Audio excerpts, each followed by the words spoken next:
Welcome to the Lexy Show, Fashion That Gives a Damn. This week I am joined by the creator of Nostalgic Nooks. Please join me in extending a warm welcome to Andrew Parsons. You created Nostalgic Nooks, a boutique custom pet furniture shop in February of 2025. So where did this idea come from? The idea came from two different branches. One was that I think I probably at some point saw something like this on social media, like a TV, old TV or radio. Actually, I should say probably just an old TV repurposed into a cat bed. And I saw a free one on Facebook Marketplace and decided to pick one up and try to get for my cats. My cats are rescues and they do not like being in enclosed spaces, so they never used it. I put it on Facebook Marketplace to get it out of the house, and it just went really quickly. And that coincided with a podcast company that I had running out of money with the sort of downturn in the economy for podcasts and movies as well. And we were laying everyone off, including ourselves. The guy I started that business with eventually got some more funding. He's pushing another season of a documentary that we had been doing for Audible for now, but I just decided to cut loose and I thought maybe I can sell these in my spare time along with along with freelancing, and that will make it. I can make ends meet that way. And then it's just like I got more ambitious with what I was doing and decided to have more professional staging and get it on Etsy and just kind of ship nationally. And then a video went viral, and I forced myself into doing it full time now. That's It's awesome. still very new though. That only happened. The viral video that like made it so I could do it full time only happened about 2 months ago. Oh my gosh. Wow. Congratulations. That's really cool. I think it's always so interesting, like what social media can really do for us. And I was just watching a video that the comments were big mad at people about it, but it was like, oh, there's a TikTok trend that is going around that's if someone tells you to do this thing, like 100% do it or something, and then it'll be like, I don't know, the outcome of whatever that thing that they were told to do. And someone had posted their experience of becoming a social media influencer and what it had gotten them. And I'm like, it really is truly a crazy world that we live in. And prior to starting this business, you were a journalist. So is there anything that you learned from that career that helped you to build Nostalgic Nooks, whether it was like the marketing around it or just anything? Yeah, like I said, I'm very new in sort of getting this, like turning a hobby into a business, I should say, which I guess I did once, but that was helped with the boom of the podcast industry.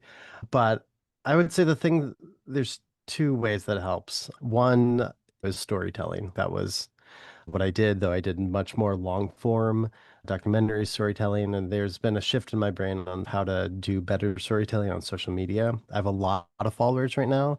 I need to think through how to improve engagement so that I could possibly get sponsorship, stuff like that, and help balance just selling the products as well. But I'd say the biggest thing is just there's like a problem solving when you're doing documentary journalism where you're like, okay, here is a story. I need to figure out how to make it into something unique and special and like really well crafted. And I'm going to make a plan for that. And the plan's going to go wrong. And I'm going to have to problem solve my way through that. And then the end is probably going to be better than what I envisioned in the first place. And that's essentially what I'm doing right now, too. I'm taking Yeah. this thing that I'm like, okay, I think I can envision this as something else. Let me figure out how to do that. And then I'm going to run into all these problems along the way and then problem solve and figure out a even better way forward. Yeah. I think that's so important, like to think about things like that because I'll always say this, for part of my job outside of having a podcast, my 9 to 5, we throw a lot of events and I've been attended a lot of events and I'm like, people get so stressed out or I think about wedding days and stuff like that where it's like something is going to go wrong. There Yeah. is no stopping that something's going to go wrong. Like it happens every single time. Something, the photographer doesn't show up, the something that was gifted wasn't supposed to be gifted, like anything, which are two real world ex examples I recently just dealt with. And I'm like, it's important to like prepare for the thing to go wrong, essentially, where it's don't freak out. Whatever ends up happening, it's going to happen, and it might even make the thing better in the end. And I think that's important, especially for starting a business, Yeah. because I think that when starting a business, like something's going to go wrong, but it could honestly be for the better. And then I think that's just a great mindset shift that we should all make when thinking about life, where it's sometimes things are going to suck, but there's a reason for everything. Yeah, and I think in creative process, that's like part of it, right? Yeah. That is like built into the process is stuff going wrong. I once had I used to pass around a creative six-step creative process to my staff because we did multi-part documentaries, took months and months to do, fact check, like you interviewing 50 people, blah, blah, blah. Mhm. And it's really hard. And I think it was like step one, this is going to be great. Step two, this is hard.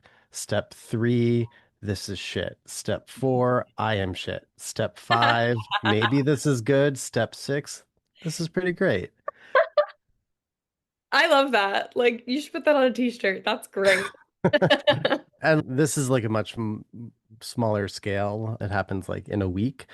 But I think just embrace that stuff will go wrong, but you'll figure it out and it will probably even be better as a result. Especially if you're doing, I know what your brand is sustainability, right? It's easy to get something prepackaged. It's Mhm. easy to get something just like from the store that has all of those that carbon footprint attached to it. It's harder to find something that has been used and make it an upcycle into something better.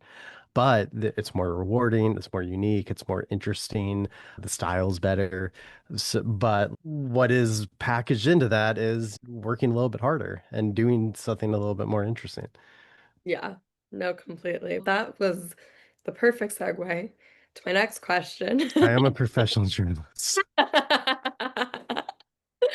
Where, so you build pet furniture out of old radios and television, which is not only so creative, but also incredible for the environment. So can you talk a bit about your sourcing for these items and how you save them essentially from ending up in a landfill? Yeah, it used to be exclusively just like looking on Facebook Marketplace. I'm in New York City, and a lot of old TVs and radios, even the ones that don't work, cost a lot within Brooklyn or like Manhattan. But there are people in Long Island and New Jersey are they're the ones where you're going to get it for $30 or get it for free. And so I used to just really keep an eye out for them and pick up any. But now after going viral and everything, people reach out to me Hmm. and so I'm building a network of people that keep their ear to the ground, go to auctions, get storage lockers and stuff like that, and or collect them. And they give me, they say, "Oh, I have a couple for you." Or I met the most recent post on my Instagram is this brother and sister who contacted me, whose dad used to be a radio repair person, Mm. and they had just like 30 old TVs that were half taken apart in an old like warehouse off their dad's property, and they just wanted them gone. Their dad's 92. He's an old folks home. They've just been there forever. They're trying to figure out what to do with all this stuff. And they just didn't want to throw it away, but they didn't know what to do other than throw it away. And they were just like, "Oh my God, I saw your video." And I was like, "Does he want this?" And the answer is yeah. But yeah, I guess starts with just like looking around. But Facebook Marketplace has been a huge resource. But now I also someone I need to actually text this guy. So, someone told me that their neighbor does junk collection and gave me his phone number. So I'm going to text him and be like, "Hey," because he comes across this all the time, and they end up in the landfill. And this is like beautiful furniture. Like the wood usually needs work to be done on it. I've taught myself woodworking this year to to like actually rehab them.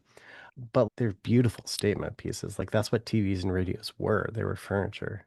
I essentially find them. I have a CRV. I pick them up and start the process of just trying to figure out how to make it into a cat bed. And it's been evolving, cat or dog, I should say, small dog bed as well. But but that's how the sourcing starts, and then I have to figure out how to get from there. And I will say, like, it's been I've been trying to figure out how to make it more and more sustainable. I think very early on, very quickly, I was like, oh, let's get a cute lamp or like some fake art from Amazon or something. Yeah. And now I'm in thrift stores. I've always been in thrift stores all the time. My girlfriend resells on Poshmark. Anytime we leave the city, she spends about 2 hours in different like Goodwills. Like they're tiny lamps there. I need to start just collecting Yeah. and getting the lamp. Same with the fabric. I like bought fabric initially. A friend of mine was like, "There's a store in Brooklyn, like a place in Brooklyn. You can volunteer and you can get like a pound free, or it's just that's all reused, recycled fabric. Just go there." And I also just in Goodwill, like there are so many things that you can turn into like Mhm. curtains for. And so like I pick up fabric when I'm there, and I've been wanting to make sure the carbon footprint of each one is less and less as I go on. I love that. I think that's so cool. And even just like clothes, like I've been speaking to a lot of people recently about how upcycling obviously is something we talk about a lot more, but there are so many clothes in thrift stores and like you can just use them for what they are originally, and that's fabric. If you're getting rid of something or if there's like a rag that is, I have a lot of rags that are like I've had them for so long, they're like have holes on them. They're not cute, but like dyeing them, washing them, and then using them cat curtain is a great option. But I think it's such a interesting thing that we don't always think about, but like we're talking a lot more about sustainability on a day-to-day basis. We're talking about it a lot in the fashion world, but like I will constantly get people asking me where it's I have this phone, what the hell do I do with it? I got a new phone Mm-hmm. for Christmas and I don't know what to do with this old one. And I'm like, yeah, there or even chargers or old TVs and radios. I know that Mm. my grandpa has I don't know if he still does. We like went through his house, but he loves to do all the things with the radio. I don't really know what it is. Hmm. He has a bunch of them. And I feel like that's something that's also really cool and sentimental, where it's like, even if someone, I don't know if this is something you offer, but like specifically commissioning, can you use this piece to then Yeah. make this? Yeah, I have two in my basement right now that people had and I either picked them up or they took it to me. Yeah, that's so sweet and sentimental and such a great story too. Like people come over, Mm. oh, is that a cat bed? And you're like, not only is it a cat bed, but it's made out of a TV that I used to have in my house. And that's so cool. And I really think that's something that when it comes to sustainability, like honestly, we lost, I feel like, so much of our creativity the more that things have become convenient and accessible. Where I've been saying this so much in every single one of my podcasts for the last week, but like, my brother brought this up and I was like, that is such a good point. But the fact that you can just get a taxi basically for your like burrito sent directly Mm. to your house in the span of 5 minutes from ordering it down the street. And I'm like, we have made things so convenient that we've lost a lot of this like creativity. And it's like we just rethinking how we can use something, or that's with fabric and stuff like that. I keep everything. So me and my friends just did a holiday like gift swap, and all of the bags that they gave me, all of the tissue paper, all of the wrapping paper, those were all things that I'll keep and I'll like use throughout next year when I'm gifting and wrapping other gifts.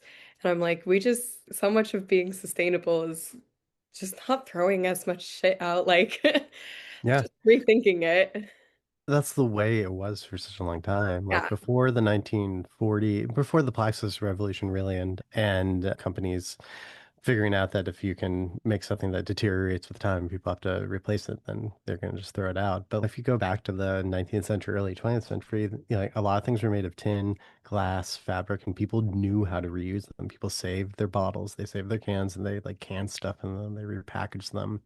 They saved their clothing and tailored it and learned how to sew. And that's something that definitely has been lost. And that is I've always been really obsessed with like vintage. Like when I was a kid, like I went to Salvation Army. I went to private school, high school, and there's a dress code. So I just went and got all of these like suits from the Salvation Army that like little old men suits that get thrown out when someone dies, like the perfect fit for a skinny 16-year-old.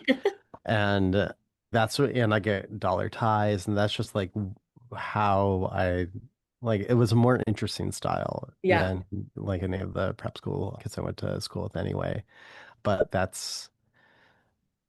yeah, that's just how I grew up. And so it's interesting to see like the rise of like I'm obviously on the generation above you, but just like the rise of Amazon and how quickly everything it's just gone less and less. Like even music, acquiring music used to build a collection and it used to mean something. Yeah. Yeah. It's so interesting. Yeah, we've just I don't even understand like why we I do understand why, but like when you really think about it, why do we need everything to be this convenient? I understand. I'm not saying I'm not going to sit here on my high horse and be like, I have never shopped from Amazon. That is not the truth. But I understand when there's something and it's genuinely, I do not know where to get this. It's this very niche and specific thing. Where else do I source it? Or I have this thing tomorrow and I completely forgot that I needed this thing. So I understand using it in that sense when it's more of a necessity. But outside of that, I think I think that's not how we're all using it. I think we're just buying shit to buy shit because it's cheap and it'll come to our door tomorrow. And I And re you can send it back if you don't want it. yeah. And it's literally just, oh, and it's so easy to send stuff back. It's like you get a code and you can just get Hmm. a free one sent to you and whatever. But it's just, it's so convenient where I understand the need for convenient things sometimes, but why have we gotten this convenient? And I remember that was something that I used to talk about, like when I was in college, we would do these like projects about brick and mortar versus online shopping and whatever. And I was like, half of my assignment was like the convenience of online shopping. And I'm like, but brick and mortar's like fun. Let's go out, guys. Let's go Yeah. to a store. Let's have that shopping experience. Yeah, it's convenient to maybe be able to not get up off your couch and order something, but why is it so bad that you have to get off your couch and order something or Yeah. do something? And sometimes it's like a facade of convenience too. I remember like I was crashing on something last week, like an actual like high profile one that I had to like customization for like, a famous person that I was doing and like it was going to be picked up and I was still like working on it. Mm, And my first thought was like, oh, can I get this in? And I can't get this on Amazon because it'll arrive tomorrow and I don't have till tomorrow. But can I do 2 day? Can I do three? But this was for like just a needle, like for a better needle for sewing. And I was like, there is a garment store on my corner. yeah. Like I just have to cross the street. Like there are same if I need like a tool, a specialty tool, like there are hardware stores in my neighborhood. And it might be a few bucks more, but I can have it within 10 minutes instead of the idea that, oh, we'll arrive tomorrow. That's quick. It's also pretty quick to walk down the street. Yeah, It's quicker and you might pay a little bit more, but you're also supporting a local business. exactly. But my mind defaults to like, how quickly can I get it online? Yeah. And that feels more convenient, even though oftentimes it's not, especially if you're working on a deadline. Yeah, that's so true. I think that has been half of like me discovering my area better is when I'm like, oh, let me go explore. Or there was like a very specific niche thing. Okay, it wasn't that niche, but like my it was my boyfriend likes key lime pie. And it was his birthday. And I usually get key lime pie from like the grocery store and it's frozen and it's not like good, legit key lime pie. Hmm. And I looked up literally like key lime pie near me and I found this cafe and it's literally like one of my favorite cafes now. I like every time my friends and family come into town, I'm like, let's go here. Yes, they have pie, but they have coffee, they have bagels, they have it all. And it was just like something that I wasn't expecting to find this new place. But since I had this one random specific thing that I was looking for, I now found like a local spot for me. And it's again, it's like that aspect of not even like keeping something for longer, but like where it's let's like learn to appreciate our things, learn to appreciate what's near us, and let's learn to support these like local businesses instead of just going to Amazon. My friends always call it Spamajon when they talk around about it in front of me because they know I don't like it. So I'm having a hard time thinking about Amazon without being like Spamajon. Um, so you mentioned that the beds are for cats, maybe small dogs too. Are there any crazy stories that you've heard these beds be used for any crazy animals or anything like that? Any fun stories you've heard? No, but I have gone. I did go deliver one this weekend for a cat, and this little Pomeranian dog just got right in. And immediately I started taking video, but I can't post it yet because it's for a Christmas present. I Oh, was delivering it within like a window that this woman's husband was gone. But right now I'm working on one for ferrets. okay. There you A go. custom order for ferrets. I've had a request for rats, but I gave them I have a link to submit a custom order, and the person never filled it out. But I'm probably going to be doing a fish tank soon, and I've been talking to someone I know who's like a fashion influencer, and I offered like I have some smaller TVs, and I want to experiment with a gecko cage. I know this person has gecko, and I'm not really, especially for the big pieces. I just like, unless you're a huge celebrity, I'm not going to give it to you for free. Yeah, But for something small, like I think I can do it for a gecko for someone with a lot of engagement. And this is yeah. someone I used to work with who one of my former employees who's like now a fashion influencer. But I feel like, so I want to experiment with gecko. I'm doing ferret, might do some fish soon, but I want to get enough other animals there so that I can show that this is like it does take extra work and customization, especially if like the animal's going to be going to the bathroom there. Like it is old wood and you want to Yeah. make sure that everything is protected. But yeah, I think I have an irrational amount of confidence that I can make anything work I and that love I can like so like you need a water bottle for your hamster inside, like coming out of normally you tape it to the cage. I'll cut a hole. I'll customize it so that there's you can put a water bottle right in there. But yeah, we'll see. I have another I know someone else who has a rabbit and I want to do a photo shoot with her rabbit. it. They're a little she doesn't want to they're a little expensive for her to buy, but her rabbits are so beautiful. And I do have since my cats are too skittish to go inside and to just shove them in one, take photos. I do have a lot of friends like with dogs. I have one dog that comes over for some photo shoots occasionally, Oh, and I want to start one with the bunny as well. But yeah, so right now they've mostly been cats and dogs, but ferret, I'm working on a ferret one right now, and there's some more coming down the line, hopefully. It all I depends on what people request. And there's some press in the new year that means I'll probably get some more like requests coming down the line, and hopefully I can get some weird ones. I love it. My cousins have ferrets, so I'll send the ferret one to them, be like, here you go. This could be a good idea for you guys. If you ever need a little Yorkie model, I got a 4 pound Yorkie. She'll model any Um, day of the week. She Most of them are they're made for they're perfect for Yorkie sizes. Yeah, she's asleep right now, but she has outfits. She gets her nails painted by me. But that is so It's cool. really So cute. how does the process work if someone wants to make a custom order? You can just go to I have a website, nostalgicnooks.com, and you just click on order. Let me see what exactly it says. But there's a place on the website in the menu where it says custom orders. Just click there, fill out the form, and I'll get back to you within a week with an estimate.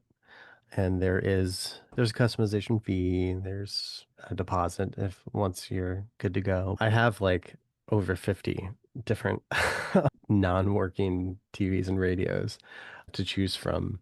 So you get to choose your own, you get to choose wallpaper, whether it's painted or stained and what type it is. You get say in the curtains and what goes inside it. And there you can I'll even put tiny photos of framed photos of your animal like on the wall if you want that. And it can be specific to like what your animal needs. Ferrets love hammocks, so that ferret one's gonna have a lot of hammocks in it. That is the cutest thing ever. Oh my God. I love that. I'm gonna need one. I'm like, it's Christmas. Let me ask my parents. Like, that is so cute. I love it. And I love the customization. I feel like it makes it even more special. Where I was talking about this with, I always do like Thriftmas every single year. I myself give my friends gifted or thrifted gifts, and then I also encourage them to thrift something for me or to I for love that Thriftmas. Thriftmas or Thriftmica, whichever you prefer. But that is like something that I would talk about where it was like you're going into a store, a thrift store, and it's not curated, it's completely random, and you're really sifting through stuff to find something that's very specific to that person. And I think that just makes it even more where it's yes, it's sustainable, it's secondhand, but it's probably going to be something that I'm going to keep for longer because it's personalized to me. My friend like really took the time to give me something that is me. And so because of that, I'm going to keep it for longer and it's not going to end up in the landfill. And so it's like on top of that, you're already upcycling these old TV and you're making it extra personalized. That's something that's a forever piece in my opinion. Like I would never get rid of that. Yeah, and I think that's a lot of pet stuff is made really cheaply and quickly and only lasts a few months or a year or whatever anyway. And I think like a cat tree and yeah, I think that's the idea. Supplies are cheap and like cheaply made. And one of the people I sold these to just said this is our forever pet furniture that is attuned with our style and we'll have this. It's a long-term investment. Yeah. And for me to make this work as a business and live in a city like New York City and pay my mortgage, it's obvious I'm obviously putting a lot of work into each one, so they're not cheap. But that's like living sustainably is all about sacrifices, honestly. And you're going to be having to make choices to spend a little bit more to shop at your neighborhood store or just ask yourself, do I really need this? Or just do the calculations of like, how much more will I be spending if I'm like get 1,000 cat treats in my Yeah. lifetime and plan a little bit. Sometimes it's a sacrifice of time. It's just taking the time to think through like the economics of having something that'll last longer. And maybe in the long run, you're not spending more, but those are all calculations you have to make. Yeah, I think it's just, I say this all the time, but like a mindset shift where it's, I use the same example, but it's, am I going to buy one white t-shirt for $80? And because I bought it for $80, I bought it from a company I support where it's that expensive because it's made well, made from good fabrics, gonna last me a long time. Everyone on the supply chain got paid, all that jazz. And because I paid for it for $80, I'm gonna take care of it more. I'm gonna make sure the stains are removed. And I'm not just gonna throw it out and buy a new $80 one. Or do I want to buy $3 white t-shirt off of some fast fashion site and the second it gets stained, I throw it out and I buy a new $3 one and then all of a sudden I've spent way over $80 because Mm. over the span of my life, I've always needed a white t-shirt and I have yet to invest in a actual good one. And so I'm just constantly making the same purchase. And so I think that when it comes to sustainability and it comes to those things that there are ways to do sustainability cheaper, but like when it comes to those specific special things that you're going to keep forever, like it's just about changing your mindset and it's an investment piece and it's something that you're going to get a bang for your buck or whatever because my dog is always sleeping in one of her 8 beds and so Yeah. this would be her new bed, her bed that forever. On that note, I always like to ask, which I feel like we've talked a good amount about it, but I wrap up my podcast. I always like to ask the guest of what top tips would you give to someone who is just starting their sustainable journey? I feel like there's a very broad mindset shift, which is slow down. Just think to yourself, do I need this? Do I need this right away? And where can I get it that is not just ordering online for 1 day delivery? But I would also say you want to assess your daily life and just really think what you really need and whether there is a place nearby that you can and that you can get it secondhand, truthfully. The core question with anything you need is, do I need it? Do I need to buy it new? And it takes a mindset shift to slow down, go out, try to seek it out. I would really recommend anyone look into Habitat stores and thrift stores near you. We have, by Habitat store, I mean Habitat for Humanity has stores where, like, for what I do, you can get wood, you can get doors, you can get, if you want nails, you don't have to buy like an expensive package of nails from Home Depot. Like they have it at those stores. So it's not just clothes and books. Like you can get a lot secondhand. I once built a chicken coop in my backyard when I was living in Charlottesville, Virginia. And I started by getting pallets from my friend's house. His neighbor had just like loads of pallets. So I designed it based off like getting a whole bunch of pallets in his truck. And my landlord had a whole bunch of like old wood in the yard. But then as I started to put it together, I was like, oh crap, I need more stuff. I started going to Lowe's and it started like getting really expensive. And my girlfriend, this was like 9 years ago, and I just started dating her earlier and we're still together. She recommended going to the Habitat for Humanity store, which was closer to me than Lowe's. And it was just like I got all these shingles for so I never would have shingled the top of it if I didn't have all these for super cheap. And they were just like a pile of shingles there. I probably wouldn't have even had a pitched roof on it. It's just amazing like what you can get that has been donated that's like really still good quality. And there's certain things you will have to buy new, but the vast majority, if you just understand what's around you, even in a rural neighbor, even in a rural area, and you just make a habit of going there on a regular basis, you'll acquire a lot of stuff for cheap without paying big companies for it Yeah. and get to know the people who are sourcing it and selling it. There's good community in that too. Yeah, completely. I love that. There's also this app that now that I'm thinking about it, I can't think of what the name is, but it's like literally for if you have people in the area that are trying to get rid of stuff and they'll just like list like I feel like a common example is they'll list like baby diapers that you can get for free. They'll have found couches on there for free. I think it's similar to in New York. I follow this account and I don't even live in New York, but I like love looking at what people find. I The can't. stooping, Yes. I love that one. I'm like, why don't we have that in Los Angeles where I live? Like, I want that. Yeah. Um, Stooping is amazing. I once went with a friend, this was years ago, broke up with his girlfriend and he's getting like his an apartment or moving in with roommates and had to furnish his space. yeah. And we just rented a U-Haul at the beginning of the month when people are moving and just went to the Upper West Side and like the wealthier neighborhoods and people are leaving really good furniture. And we just furnished his entire room with like free stuff from the curb. It was great. There's also in New York, but also in a lot of other cities, buy nothing Facebook groups. And I'm a huge buy nothing person too, because it's one thing is like people will lend you stuff as well. And when I started this, I borrowed someone's hand truck where I have some now, which I got on Facebook Marketplace for cheap. I was like, oh, I need to move this piece of furniture. Does anyone have a hand truck and I can borrow? And they did. And so it's not just for acquiring stuff. It's also most of my plants are from there too. People give their plants away. They give all sorts of stuff away. It's fun to, and it's a way it's like rooting through a thrift store, but just like on your phone.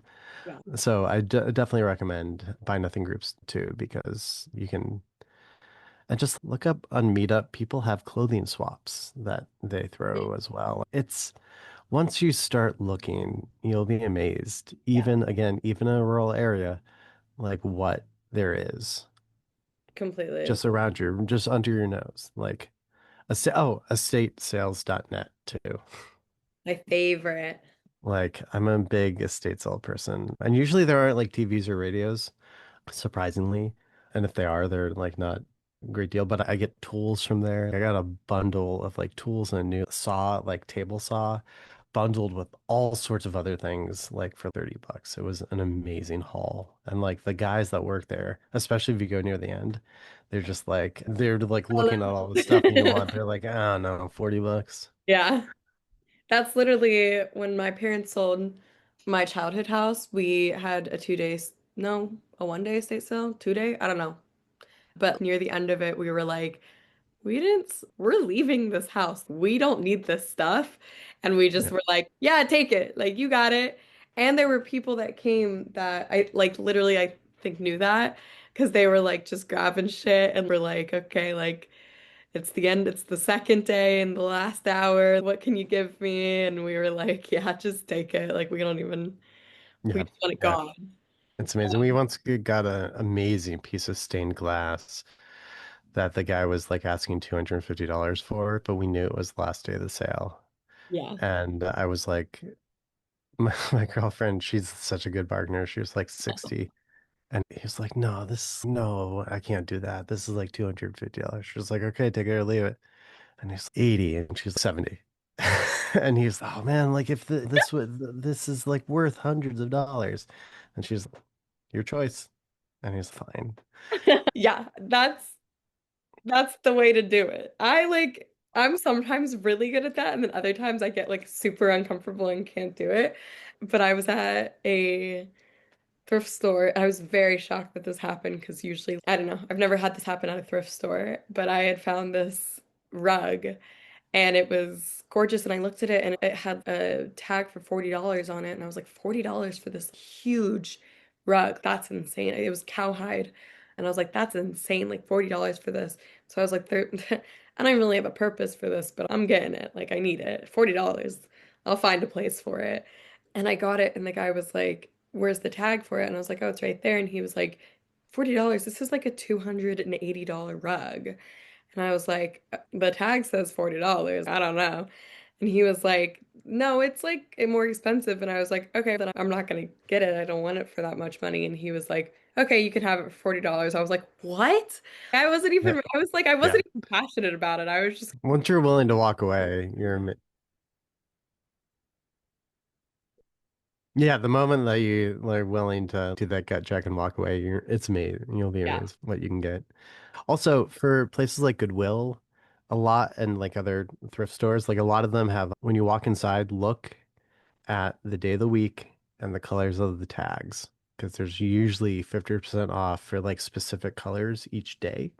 The little tags are different colors, so pay attention. Like if you're on a purple 50% off purple tag day, like or you want something really bad that's a green tag, but tomorrow is the green tag, and just come back and get it for half off. exactly. But pay attention to those deals. That like a lot of thrift stores have them. Yeah, completely. Thank you so much. This has been amazing. Where can people find you on social media, online, wherever else? Website is nostalgicnooks.com. I'm on Instagram, Nostalgic Nooks BK, as in Brooklyn, and TikTok is at Nostalgic Nooks, and those are the main socials I'm using right now. Perfect. Everyone, go check it out. Get your pet a super cool pet bed. And thank you so much for coming on. While you're at it, you can follow me on my socials, my Instagram, TikTok, and YouTube are all my name at Lexy Silverstein. That's Lexy, silver like the color, Stein. And remember to live a good life and look fucking good doing it.